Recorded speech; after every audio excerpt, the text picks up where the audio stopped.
I'm going to speak to you on today is relevant to every person in the room because we all use email all of the time to get things done.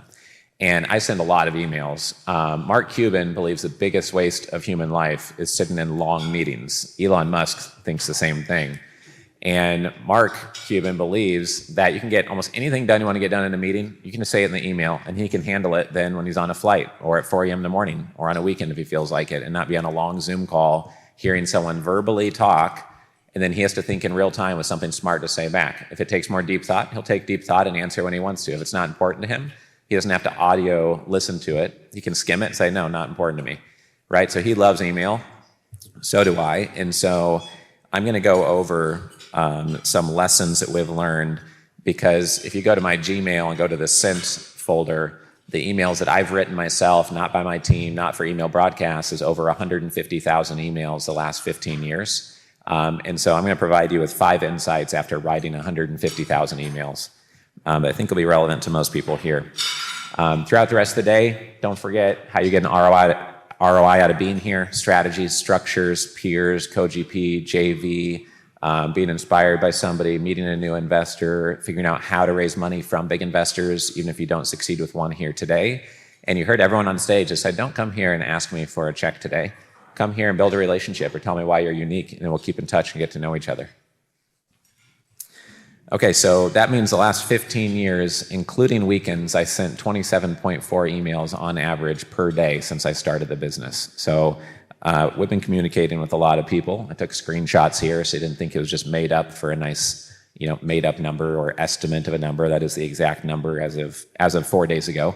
So you know how prepared I was writing my speeches early this year. So here are the 5 insights. 1, nobody owes you a response to your email. Some people say, oh, I reached out to 30 people on Hoova and only 10 wrote me back, as if it's our job to force everyone to reply to your messages.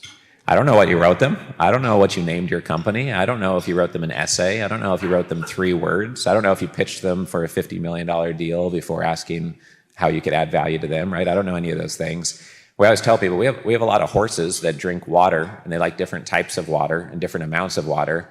And we have a lot of horses in the community, but we can't force feed them your water. We can't make them drink your water, right? It's your job to purify your water and find crystal clear, fresh, cold water that's different than other people's water that they might want to drink. So we know we have the horses. There's no shortage of capital, but whether it's the type they're looking for. So, and there's no obligation of that. If you're using our databases, these are not only family offices that know us in the databases. These are family offices that exist on planet Earth and have made their contact details public. So some of those family offices know us. Some have heard of us and don't know us. Some don't know us at all. We just want it so that when you get on an airplane and you travel to Fort Lauderdale, you can look and see who else is in South Florida and add a couple more meetings to your meeting agenda. And then that way you make a more productive trip out of that and build a real relationship. That's the way to use a database, is build real relationships. And that's the point of coming to an event, is build a real relationship, not to try to close somebody right now here today. And the same goes with phone calls, text messages, etc. No one's obligated to reply, so you have to think, how do I make it so they can't help but reply? It's in their best interest to reply, because what I'm telling them is going to be so helpful to them that they're like, oh, out of all the messages coming at me, that is the most helpful message that I got today.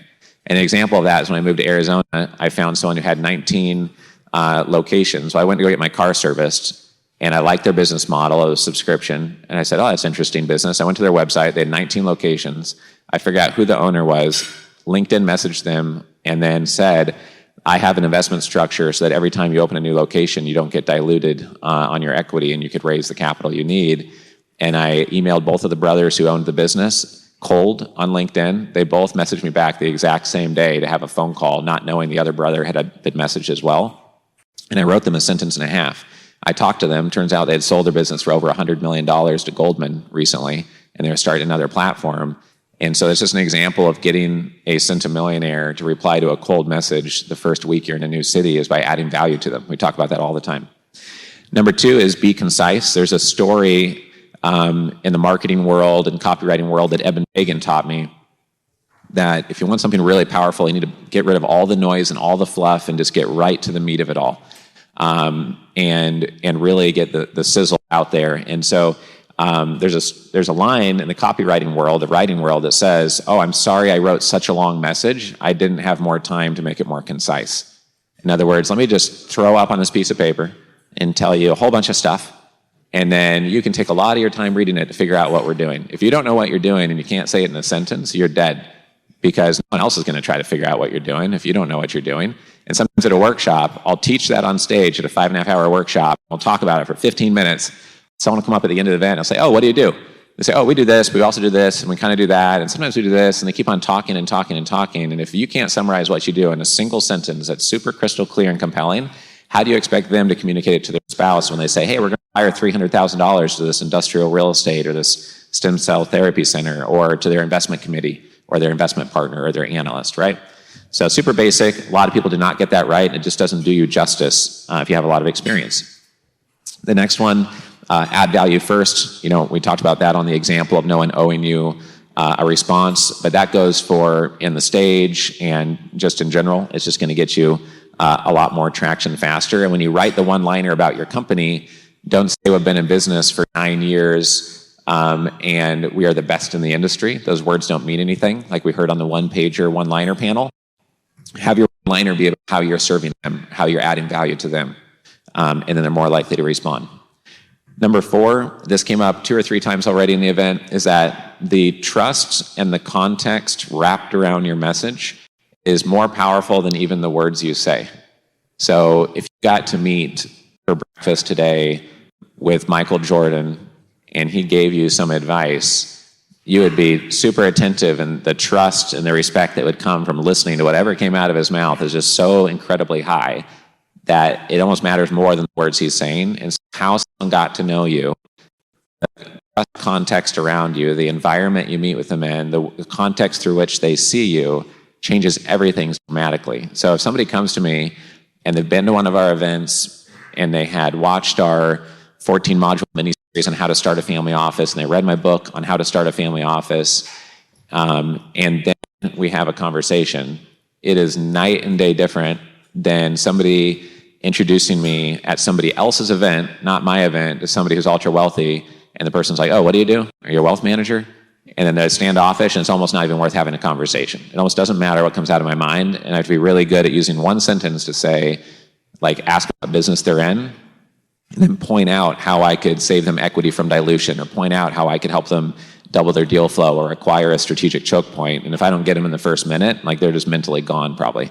So that trust context through which people get to know you and first experience who you are completely changes everything. And that's why branding and positioning is really important.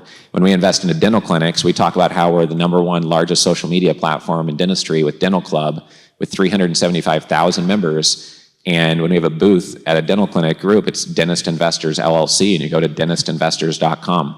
There's no confusion over, "Oh, what's a family office club? You set up offices in people's basements or something?" Like, they'll just throw them. No dentist knows what a family office is unless they've sold their dental practice or whatnot, right? So number 5 here, most meetings can be replaced by technology to get a lot done faster. And we get a ton done through WhatsApp audio messages, through Slack audio messages. And I've just found that some clients highly appreciate that fluid method of doing business versus, like, every time you want to talk to them, you want to get on a Zoom call or a phone call. Some people just do not have time for that. And it's just painful. And they say, "Oh, no, I'd really prefer," some people will say, "Well, I need to see the deal over email first." "No, I really need to have a phone call." And they just demand that it's over a phone call. And then it's just like, okay, well, then I guess it's a pass. If you literally are not able to write down what you do or what it is, then why should I invest my time in listening to it? This might be a waste of both of our times, and I could save you that time by scanning it in 30 seconds and telling you that that's not an area for us, and we're happy to keep you in mind. So after writing all these emails, those are 5 insights that have really helped me move faster, get more done, and execute on a lot with our 25-person team. So I hope you find some of those helpful.